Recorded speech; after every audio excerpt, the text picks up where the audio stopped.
Thank you, sir. And I'd like to welcome everyone to tonight's regular scheduled work session for June 15th, 2020 at 6 p.m. And Mr. Bridge will be doing our clerk of council tonight. Mrs. Berner is absent. So when you're ready for roll call, sir. Sure. Vice Mayor Lowry. Here.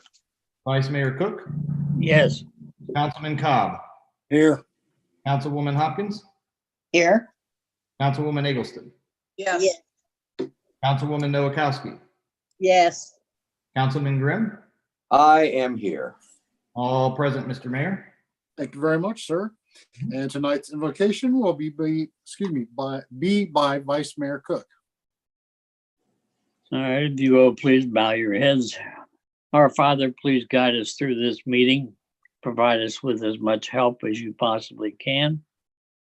Also, wrap your arms around our first responders and provide them with the care and the necessary safety that they all need in the performance of their duty. And with that, we pray. Amen. Amen. Thank you, sir. And the pledge. Mr. Grimm has the flag as usual. Thank you, sir. I pledge allegiance to the flag of the United States of America And to to the the republic Public. for which it stands, And one nation, God. under God, God, indivisible, indivisible, with liberty and justice for all. justice for all. Thank you, Mr. Grimm. We appreciate that. All right, moving down, actions on the minutes, none. Communications, none. City manager's report, comments from members of the public. I don't imagine we have anything for this meeting, Mr. Bridge. I have nothing. Okay, thank you, sir. Committee reports, none. Resolutions, none. Ordinances, none for the work session and other business. Mr. Bridge. Thank you, Mr. Mayor, members of council, members of the public, and members of the administrative staff present tonight. Just under legislation discussion tonight, we have got 3 action pieces tonight. We got 2 resolutions and we have 1 ordinance. So the first resolution is 2020.08R, and that is a resolution adopting the update of the Clark County Multi-Jurisdictional Hazard Mitigation 5-year plan. So every few years they'll have to go and update it, and then their board approves it, and then they pass it down to the jurisdictions of the county to approve that as well. So that is the document I had sent out to council members electronically, given the size of that. So tonight that will be voted on. And the second resolution is 2020.09R, and that is for a resolution for the expenditures of CARES Act funds. As we all know, the government passed the CARES Act, and then there are certain steps that each jurisdiction go if they want to get reimbursed on any of those qualifiable expenses. And this is step 1 out of multiple. So once council introduces this tonight and votes on it, I will go and create our account online like we're supposed to. And then we will start. We've already tracked our expenses. We'll just have to update that, get a final number, and of course we'll communicate that to council. But in order for us to be to potentially reimbursed on any of that, we do have to pass this legislation piece tonight. And then for the 1 ordinance that's going to be voted on, that is ordinance 2020. That is an ordinance permitting the city manager to post a finance director position and setting the possible compensation. So council will need to approve that tonight. That sets the initial compensation. We're going to go ahead and post that on multiple job boards. So that is the legislation up for tonight, and I can answer any questions on that. All right, council, any questions for Mr. Bridge? I don't think so. Okay. And then after that, it's just, Mr. Mayor, if I can turn it back over to you, but the only things left on the agenda is open discussions of related city business. Yes, thank you, Mr. Bridge. I do not have anything. I don't know if council has anything they'd like to go over during this work session or not. I do. Okay, Ms. Hopkins. I wanted to make a statement tonight. I don't know how the council feels about this, but this is my feeling. And I do want to say it again during the regular session. Statement I want to make is regarding the current climate in the nation. I support the organization Black Lives Matter because I am for supports an effort to end all racism. This is a serious subject to me. I've lived here for over 40 years and worked hard to be a part of this community.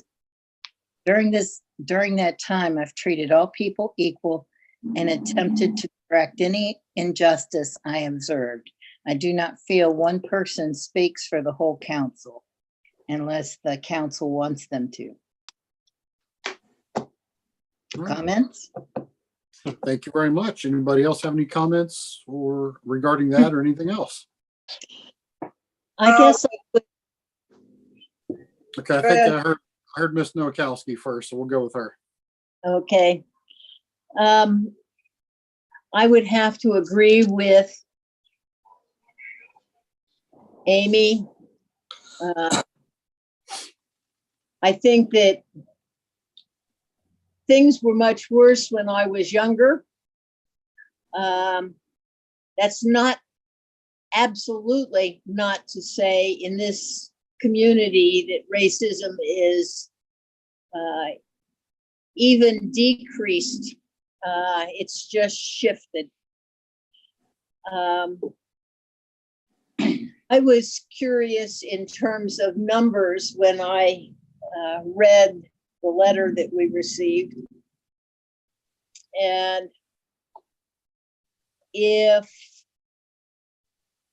I looked to a website called tracking, I'll send the address out to you, but it's a website that tracks deaths of people at the hands of police. I took those numbers and they have them for probably a decade. And I simply looked at last year's numbers. Of the people who were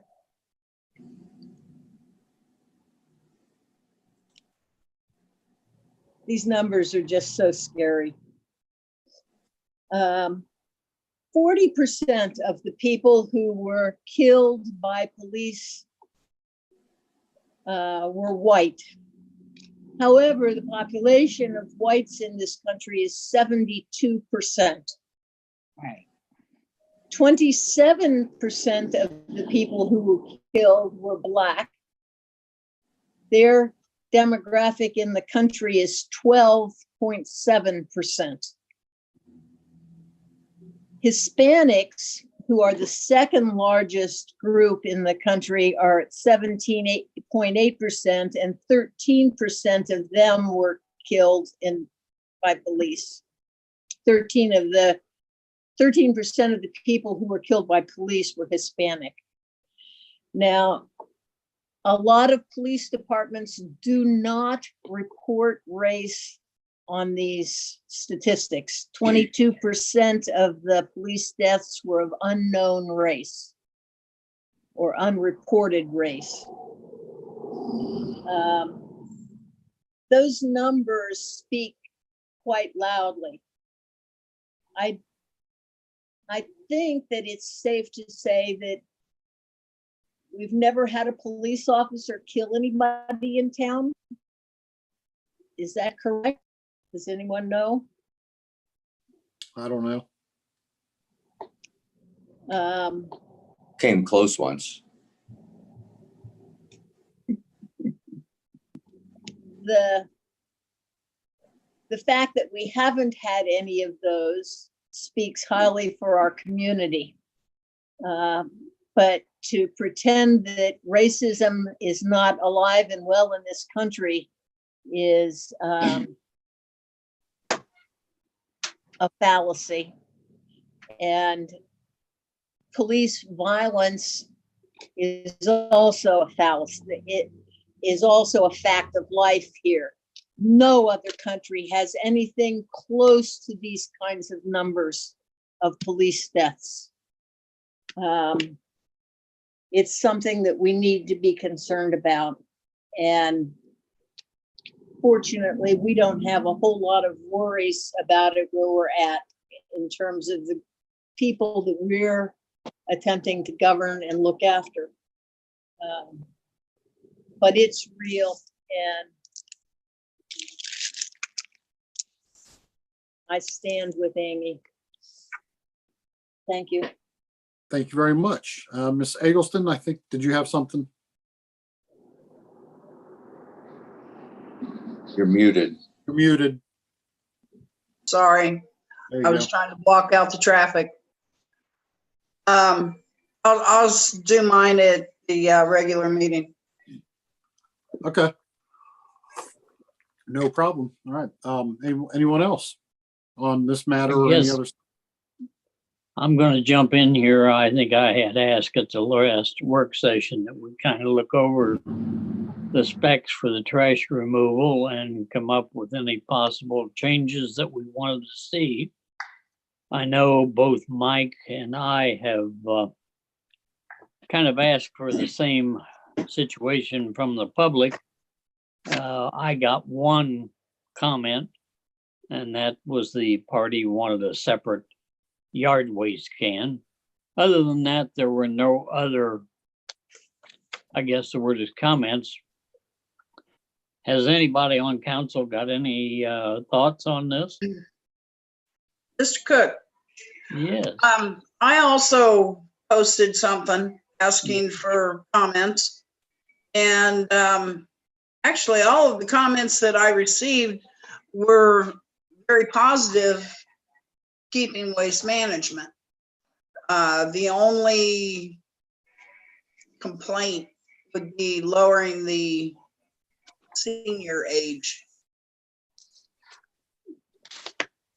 Well, getting back to, I guess, to the word, there are about 3, maybe 4 items that I had looked at the specifications, and one of those to change would have been that senior citizen age, bringing it down to 55. The second change was to bring into the fold of the containers that we basically paid for under the contract up at the ballpark from the time period of April 1 through July 31. And then I'm kind of waiting on Derek to come back with the fact of whether or not we want to include the community cleanup dumpsters in this contract also. You waiting to hear back from Derek or who on that? I think you and I had broached this, and I think Derek and I had talked about it in a conversation down the road.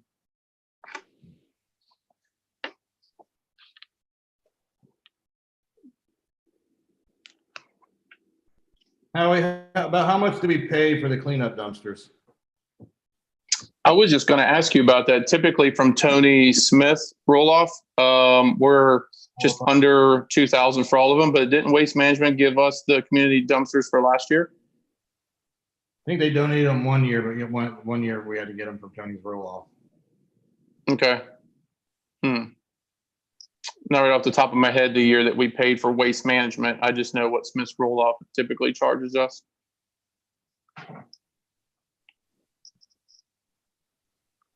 Can I jump in, Mr. Vice Mayor? Yes, please. Okay. The only thing I'd had, if anybody had caught it, and I've heard this brought up numerous times in the past, is why we don't allow you to pick your own service. And, you know, just from discussions from numerous council meetings, it's you would have, you know, trash cans setting out pretty much, you know, throughout the week, or at least more than one day. It would probably be a couple times a couple days a week where this group that has this company would have cans setting out, and then this company would have their cans setting out on this day, and so on. Would I be correct in saying that, Mr. Vice Mayor or Mr. Bridge? That would be the probable situation. The other factor of it is, if you were to have, let's say, even 3 haulers in here at one time, now instead of 2 trucks running in a given area, you're going to have 6. And I don't think, number one, that we want to put our streets through that much more of a situation. Looking at the fact that we're getting to the point that we are getting the streets into a decent shape, why tear them up any worse? And that was my thought. And, you know, sometimes, I mean, you know, depending on where you live, some neighborhoods or some houses are worse than others as far as leaving their cans out, past the day when they're picked up and it's an eyesight and an eyesore, it gets annoying. So if we have multiple companies, you're going to have cans out at different times on each, different ends of the areas of the town. It would just, I understand the want for a choice, but I just think it just simplifies things this way. So that was the only really concern I had brought up to me. Well, I think with the one hauler, your pricing is going to be much better than if you turn around and go with a mix of 3 or 4 different haulers here in the town. Yeah. I think the citizens are going to get a much better break. Right. Yeah. And I think you'll hear of complaints of, this hauler, maybe missed my trash this time, or the bulk pickup was missed this time and I had to call a dozen times to get it taken care of.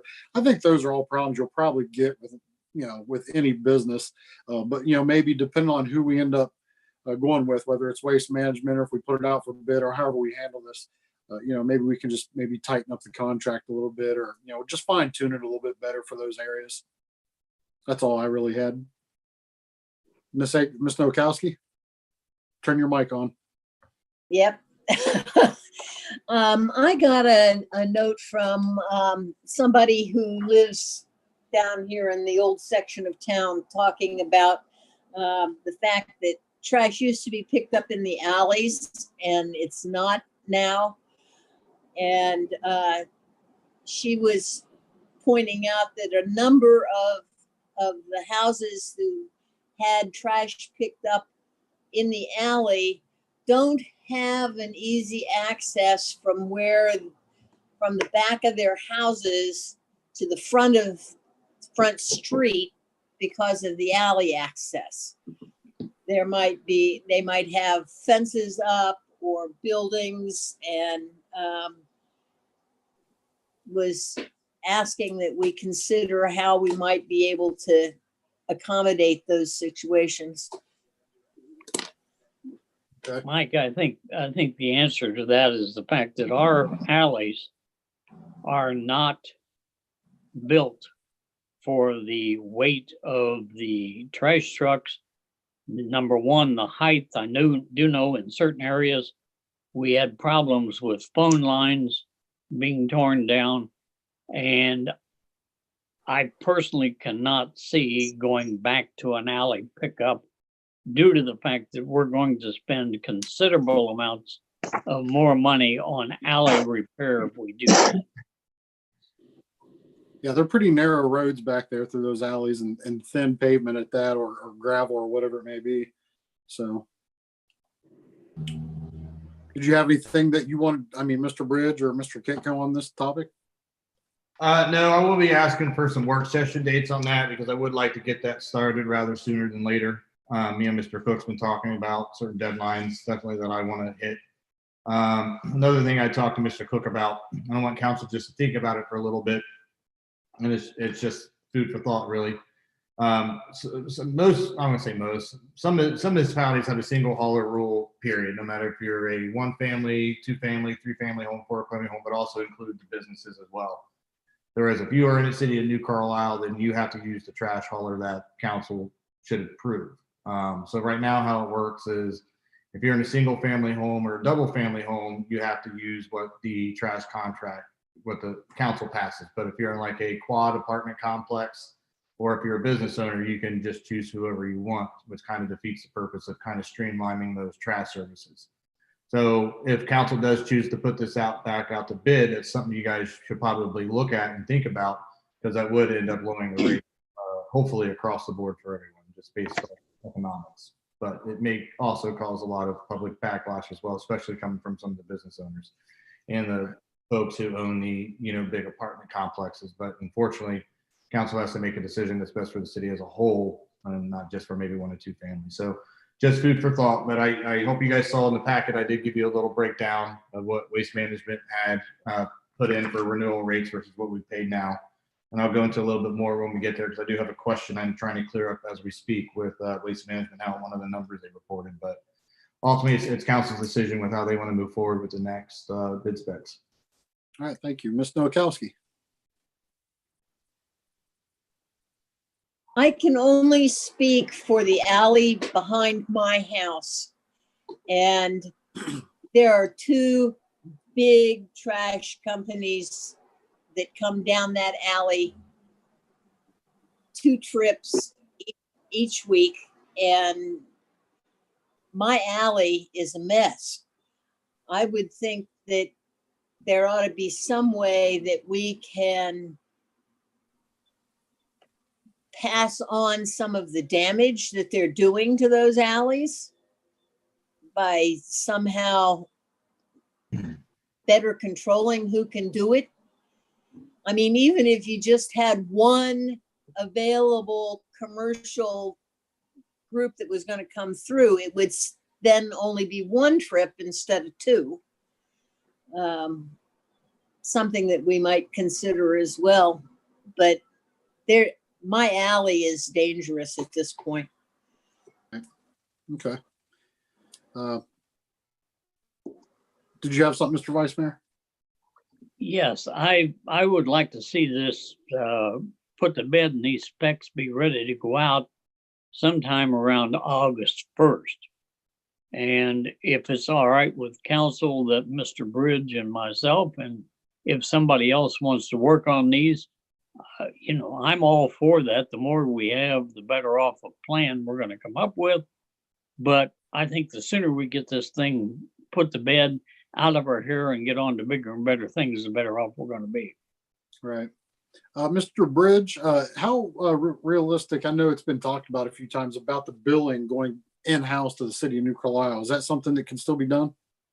It can. I just don't think it's going to be worth it, because when we got the renewal letter from Waste Management that I put out to you guys, we'll only reduce it by 75 cents. Okay. But that could vary depending on, company A, B, or C, correct? Yeah, but we'd have to do a lot of interior upgrades as well for that. So if it's going to save $2-3 a bill, which it used to do, Okay. that's, you're saving some money. But at 75 cents a pop, Right. Okay. it's just something. I mean, it's something we can always look at, but I expected that to be a little bit more than the 75 cents. Gotcha. Sir? Now, basically, I believe that would be up to us once we were to get that price.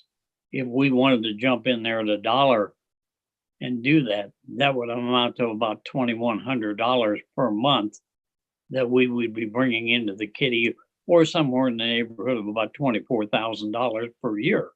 Mhm. That's a pretty good chunk of change. It is, but you would have to bring the franchise fee back. That's the thing, and council took the franchise fee away. And what the franchise fee is for some of the new council members or some of the new public, you have the rate to the resident would be like $20 just for easy math, but the waste management would give us two of that dollars back to help further road repairs, like Mrs. Nowakowski was saying.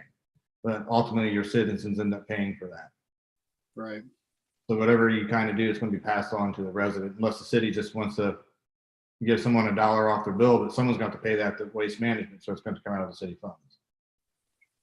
Again, the bid from, I believe, Rumpke into Kettering was a little over $14 a unit. I believe the one at Fairborn, and I may have these confused, was 15. So I'm assuming that hopefully our price would be down in that $14, $15 range. If that would be the case, we're going to be considerably under the 19 that Waste wants to offer. But I think we're going to have to wait till the bids come in to see where we're at. And me and Mr. Cook talked about that too. And I think we'll come in higher, because I mean, the population of Fairborn and the population of Kettering dwarfs New Carlisle. So if you look at basic scales of economy, I'm assuming they would charge us a little bit more just based off the fact that they're not collecting as much while they're here. But you'll never know unless you put it out to bid. But me and Mr. Vice Mayor Cook have talked extensively about the next bid specs and stuff like that. Right.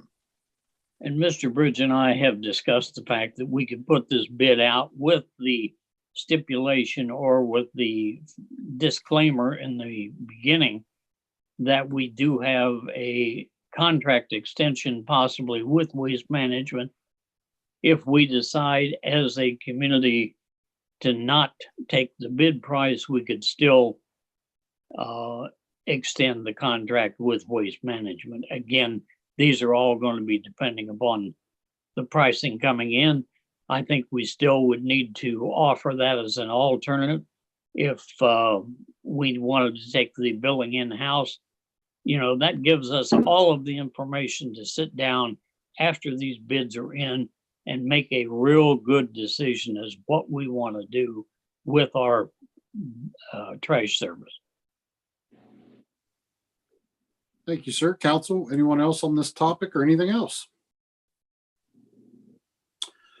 All right, looks like that is it, Mr. Bridge. I guess if no one has anything else, we could have a motion to adjourn and then take a break to our 7 o'clock meeting, unless anybody else has anything. Move to I adjourn. would like to make one more comment. Yes, sir. I would like to thank Chief Trustee, Assistant Chief Ritter for their, I guess the word is joining in with the funeral service and providing the last call for Mr. Claire Miller. More than welcome, sir. It's an honor. Yes, thank you. All right, I believe we had a motion by Mr. Grimm to adjourn. Second. I think I heard Ms. Hopkins as a second. I'm gonna call that. I gotta call the roll on that. Okay. Mayor Lowry, Yes. Vice Mayor Cook, Yes. Councilman Cobb, Yep. Councilwoman Eggleston, Yes. Councilwoman Nowakowski, Yes. Councilman Grimm, Yes. Councilwoman Hopkins. Yes. Okay, and a vote of 7-0, the work session has adjourned. All right, we will be back at 7 o'clock for our meeting, everyone. We'll see y'all later. Yep.